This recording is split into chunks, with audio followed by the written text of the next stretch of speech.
Well, they say change is the only constant, and BMW is following that philosophy. They're trying to change the way they sell their cars. And to tell us all about it is Vikram Pawan, President at BMW Group India. Thank you so much for joining us, Mr. Pawan. Thank you, Shams. Really appreciate it. Retail.Next, right? It sounds very catchy. How different is it? What new direction are you trying to take with this? I think you used the word change, so I'll probably touch upon that change itself and say we're actually going to change the game in Indian auto industry by creating a retail format that has not been seen ever before. Okay, so that's why we call it Retail.Next, because it's taking it to the next dimension. And if you remember when we entered India way back 17 years ago, we set a standard for dealerships, the way they looked, the way the gallery, the driving gallery was. We introduced those kind of concepts into India, and now is the time to change it again, because we can see the society is changing. Customers are changing. They want a little bit more engaging and involving environment. So when you walk around a dealership now, the Retail.Next dealership, you see that it's a little bit more welcoming. It's not a typical black and white kind of a dealership that used to be there earlier. It's a little bit more colors, more life to it, more earthy feeling to it, and where people would like to spend a lot of time. So it's all centered around the customer and the brand and how this engagement would happen. And it makes you feel more like you're in a boutique than an auto dealership, right? All right. And I think that's what customers have been telling us, that we want to spend time with our cars. We are passionate about our cars. We want to spend time when we want to be able to engage with the cars, with the brand, and that's where we decided that we'll go for a complete new design. Okay. But not just the design itself. It's based on 4 pillars. The Retail.Next is based on 4 pillars. We talk about the design. We talk about the digital tools that we have introduced in the dealership. And then also many new processes and roles which are centric towards the customer. So it's a completely new customer experience, let me put it that way. All right, so if I ask you what are the 2-3 big highlights of Retail.Next, how different will the customer feel when he walks into the dealership now vis-a-vis earlier? What are those 2-3 major points that is here? Yeah, sure. So first thing is that when the customer enters, they can see that first of all it's all the brands under one roof. Right. Okay, so if a dealership in that town has, let's say, BMW, Mini and Motorrad, you would see all 3 brands within the same floor or under one roof. And they merge together. Our brands are such, they absolutely complement each other, so they merge together and they're not separated anymore. The second part is that there is a central hospitality area that we have created where customers can come, spend some time, have a nice coffee, and maybe if the families are coming together while you're looking at the car or talking to people at the dealership, people can have a relaxing time. I spoke about the digital tools. Yes. I mean, that's one of the critical things. So what we see is that people want to see their cars in different configuration from time to time. And of course, there's always a limitation of what you can position in the dealership itself. There's only a limited number of cars you can place. So we have a big screen, a live screen, where any car can be projected literally live, and also it can be configured. So if you wanted to change the colors, the trims, the wheels, you can actually see how that car will look in different lights as well. So I think that allows the customers to make a very informed and proper decision, which they were missing earlier. And last but not the least is that every moment that the customer will spend in this dealership will be absolutely legendary and momentous.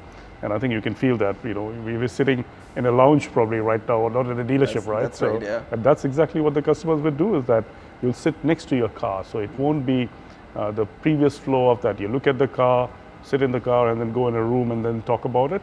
You actually sit next to the car and discuss about your car options. Right. You spoke about digital area. I mean, that is of course a keyword in these times.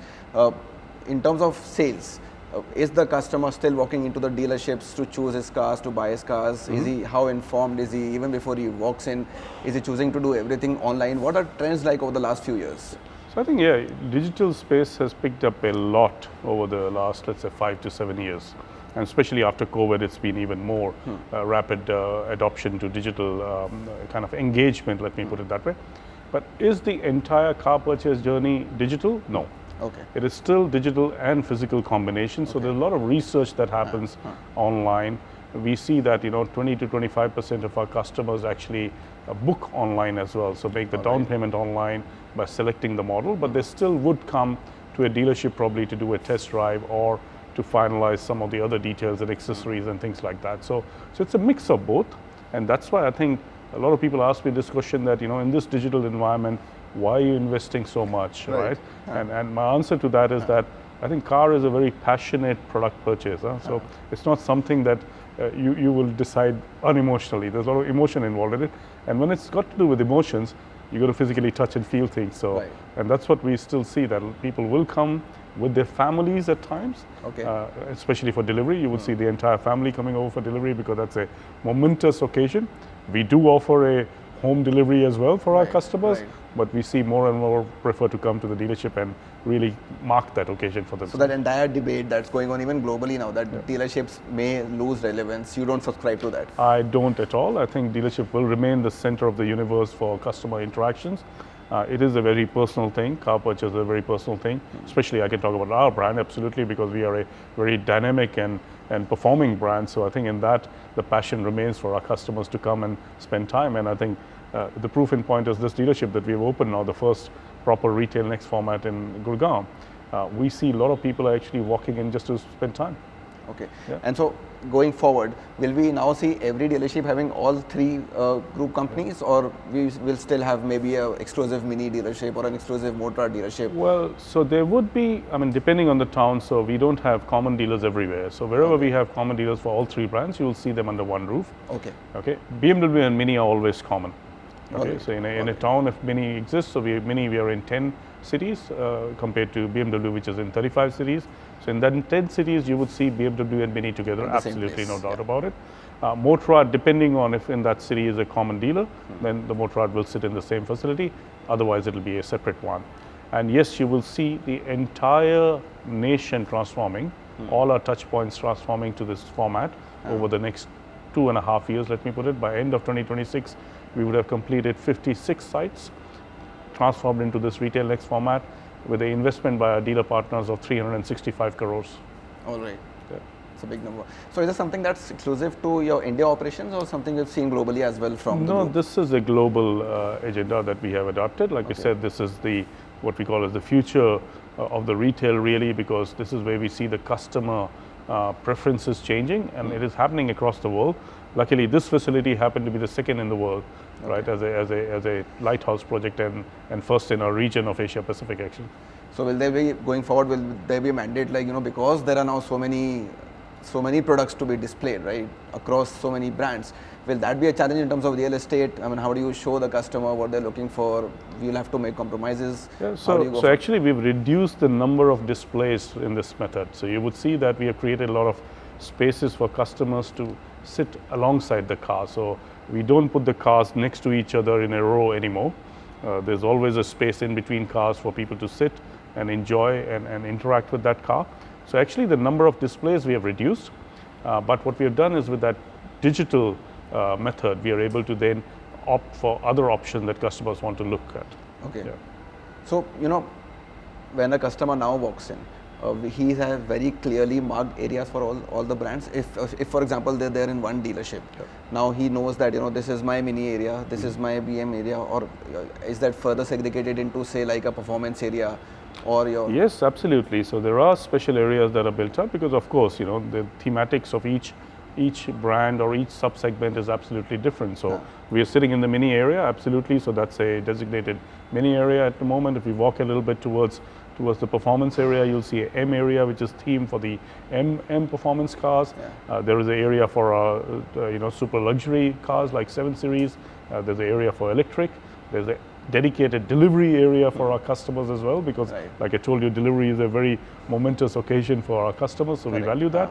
So there have been areas designated across the dealership which allows for kind of a segregation depending on your need of that day.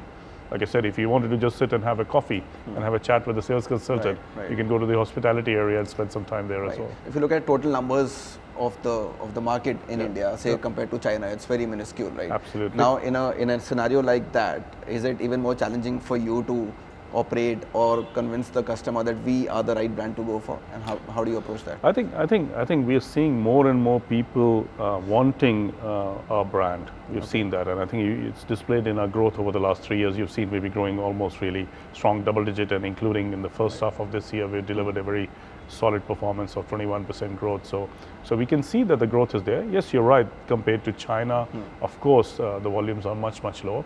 But I think we are moving in that direction. absolutely. I think the Indian customers, especially the younger generation, is adapting to luxury much, much earlier. So I see this growth continuing for a long time now. And talking specifically about electric vehicles, adoption is happening at a pace which makes you happy, or yes, is this I think we were always convinced that in India the adoption in the premium space for electric will be much, much faster. So I'm really happy that we have sold over 2,200 electric vehicles now, which is fantastic as a brand to do that across BMW and Mini both. But also, if I look at the finer details, for example, if I look at the 7 Series, where it's available in petrol, diesel, and electric format, we see a penetration ratio of 40% for electric, which is phenomenal. Is phenomenal, right? I think not many countries can talk about it that way. Of course, on the bottom line, it looks much lesser because of the total sales. If I look at it, last year was 10%, because we don't have electric right now at every price point. Correct. I think once we will, then you would see that the overall penetration ratios will increase for electric as well.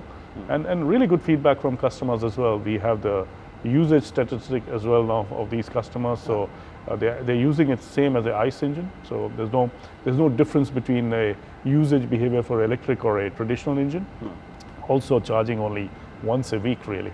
Right. And mostly charging in their home or office, with our private charger that we provide. So clearly I can see that the use case in India is absolutely right for an electric vehicle. Okay. So when you look at the performance of an i7, for example, and you compare to an iX1, is that something that surprises you, because you're looking at a much higher price point and still the car is getting so much acceptance? Yes, no, I think like I said, people are choosing the cars depending on their requirement, right? Not price point. So luckily we are able to position our cars for electric and traditional engines almost at similar price points. Okay. Yeah, it is not dramatically different. So a customer chooses depending on their usage. So if a customer, for example, is doing a lot of travel, especially intercity travel, then of course they go for a traditional engine. But if they're mainly using it for the intra-city travel or a daily commute, they're adapting to electric because, of course, it's cheaper to run. It's at least 80% cheaper to run the car itself. Number two, of course, from a sustainability point of view, it's a great statement to say that I'm contributing myself towards the net zero carbon kind of environment. So that's good. So any specific EV related to initiatives we'll see in Retail.Next with respect to either charging or other things? Well, there is, of course, we have an area where we explain to our customer how the charging wall box works, and also on our screens and things like that, we have a lot of information about as to what EVs is all about, because people, being a new technology, have a lot of queries. Right. They have queries about battery replacement, or where do I charge? How many times do I need to charge? What is the real range going to be in real life situations? So all those things we are able to answer in our dedicated areas and dedicated zones for that. All right, now with the festive season almost here, right? What can we expect from the brand? Is customer looking forward to something specific? Well, we already did the biggest launch of the year, the 5 long wheelbase, absolutely did. Before the festive season, the delivery started 2 weeks ago. So absolutely at the right time of the festive season, and especially during Ganpati, I got a lot of calls from our customers in Mumbai saying that thank you that you could provide all these cars at this auspicious time. So really doing well, and I think you can. So in a world full of SUVs, how's the response been? I mean, it's been fantastic. Has it changed, say, in the last 6, 7, 8 years? Yeah, I think for us it's been a good balance always. I've always said that we had a good balance between sedan and SUV. We never over-indexed one to the other. I think with the 5 long wheelbase now in our portfolio, we have a complete lineup of sedans and complete lineup of SUVs. So I'm expecting an absolute 50-50 kind of a ratio happening. Okay, and how are the 2 new minis doing? Really well. I mean, the deliveries are yet to start. I mean, the shipments just arriving now, so delivery should begin in a few weeks' time from now. But a phenomenal response to those, especially on the electric Countryman. I think you can see it's a bigger car. It's much better than the previous version. And of course, the Cooper S has always been a favorite of all. So people have been waiting for the new generation, getting really good feedback on the technology piece in there, especially with the OLED display, the round OLED display, and the kind of interaction and the kind of information that contains. And also, selfie camera is doing absolutely fantastic right now. Yeah. So towards the end of the year, around Diwali, New Year, anything that the customer can expect from you that they haven't seen? Well, till now? we still have 4 more launches to go for the year. All right. Right. So we said we'll launch 17 BMWs and 2 Mini this year. Yes, So yes. there's still 4 more BMWs yet to come in the year. So we'll keep the market excited. Absolutely. All right. We thank you so much for your time. Wish you, you all the Shams. best with Retail Next, and Thank- see you soon. Thank you, Shams. Thank you. Looking forward to seeing you again here. Thank you.